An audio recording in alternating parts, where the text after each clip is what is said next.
안녕하세요. 에일린의 건재톡입니다. 오늘은 건축 현장에서 절대 빼놓을 수 없는 건축 재료에 대해 이야기해 볼게요. 건축 재료는 건축물에 들어가는 모든 재료로 구조재, 마감재, 단열재, 방수재, 설비재 이렇게 5가지 정도로 분류할 수 있는데요. 먼저 구조재에 대해서 말씀드리겠습니다. 구조재는 건축물의 뼈대가 되는 재료로 기초, 기둥, 보, 바닥, 지붕 등에 쓰이는 자재입니다. 콘크리트, 철근, 철골, 목재, 조적재가 대표적인 구조재인데요. 구조재는 건물의 하중을 잘 지탱하면서 전달하고 바람이나 지진 등의 외력에도 잘 견뎌야 합니다. 또한 강도와 안정성, 내구성, 시공성도 좋아야 되겠죠. 구조재 선택이 얼마나 중요한지는 1995년 대한민국에 큰 충격을 안겨줬던 삼풍백화점 붕괴 사고를 통해 알 수 있는데요. 삼풍백화점 붕괴는 구조재를 잘못 사용한 대표적인 사례입니다. 원래는 사무실로 설계된 건물을 백화점으로 용도 변경하면서 시공까지 설계도면이 아닌 변경된 백화점에 맞게 마음대로 변경해버린 거예요. 기둥이 있어야 할 부분에 기둥을 없애버리고 위층에는 무거운 냉방기계까지 설치했다고 합니다. 결국 설계 하중을 초과한 바닥 슬래브가 무거운 냉방기계의 하중을 버티지 못하고 처지면서 붕괴가 시작됐고 아래층으로 연쇄적으로 무너져버린 거죠. 순식간에. 이 사고는 구조 설계와 구조재 선택이 얼마나 중요한지 보여주는 비극적인 사례입니다. 그러니까 건축물의 용도와 환경에 맞는 구조재를 선택하고 그에 맞는 시공을 하는 게 무엇보다 중요하게 선행되어야 한다는 거예요.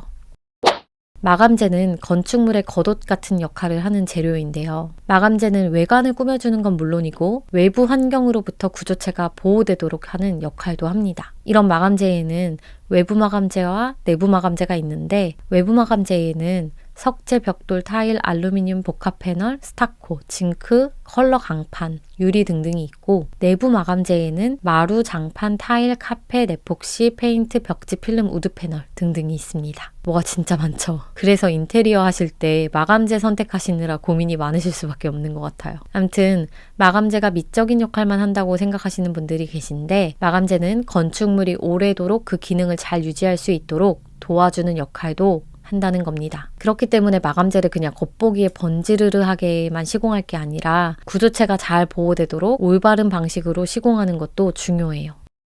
단열재는 외부로부터 열이 들어오거나 내부에서 열이 나가는 걸 막아주는 재료예요. 즉, 여름엔 덥지 않게, 겨울엔 춥지 않게 도와주는 재료라는 거죠. 단열재에는 유기질과 무기질 단열재가 있습니다. 유기질 단열재는 단열 성능이 뛰어나면서도 가벼워서 가공하기가 쉽고 시공하기도 좋은 자재인데요. 우리가 보통 사용하는 아이소 핑크가 그 대표적인 유기질 단열재입니다. 근데 사실 아이소 핑크는 제품명이고 정확한 명칭은 XPS 단열재예요. 유기질 단열재에는 이 XPS 단열재뿐만 아니라 EPS 단열재, 우레탄 폼, PF 보드 등이 있고 이 단열재들은 대량 생산이 가능해서 가격도 저렴한 편입니다. 그렇지만 화재가 발생했을 땐 2번만 흡입해도 생명에 치명적인 시아나수소 같은 유독가스가 발생할 수 있어서 마감재의 난연 성능과 방식을 잘 선택해서 시공하시는 게 중요해요. 무기질 단열재에는 글라스울, 앞면, 퍼라이트 등이 있는데 이 무기질 단열재는 불에 강하고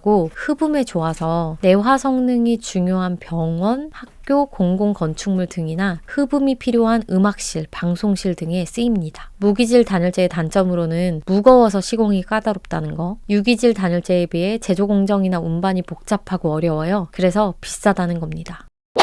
건축물에 생기는 문제 중 가장 골치 아픈 문제라고 해도 과언이 아닌 게 누수 아니겠습니까?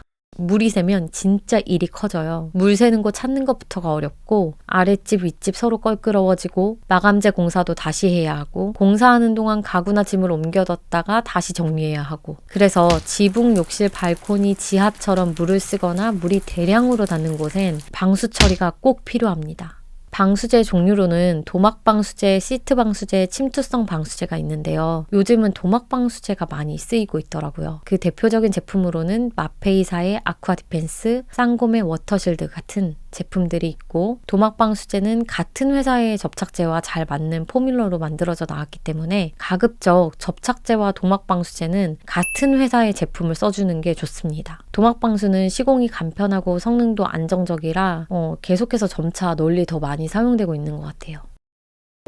설비제는 건축물의 편의성, 안전성, 위생, 에너지 등을 담당하는 기계 전기 시스템에 필요한 자재들을 말합니다. 설비제는 기계, 위생, 전기, 소방 이렇게 4대 분야로 나뉘는데요. 대부분 벽이나 바닥, 천장 안에 숨어 있어서 눈으로 보이진 않지만 물, 공기, 전기, 통신, 에너지 흐름을 다루는 시스템에 관련된 재료이기 때문에 건축물의 혈관, 생명선이라고 생각하시면 됩니다. 그리고 설비제는 소모품이라 정기적인 점검과 유지 보수가 꼭 필요한 재료이기도 해요. 설비에 문제가 생기면 마감재까지 같이 공사해야 하는 경우가 종종 생기거든요. 그래서 설비제는 안에 숨겨져 있으니까 대충 해도 되겠지라고 생각하시면 나중에 진짜 골치 아파지기 때문에 처음 시공하실 때 꼼꼼히 잘 하시는 게 중요하다고 생각합니다. 자, 이렇게 건축에 사용되는 주요 재료에 대해서 큼지막한 카테고리로 알아봤는데요. 앞으로는 더 세부적으로 건축 재료를 하나하나 풀어내 보도록 하겠습니다.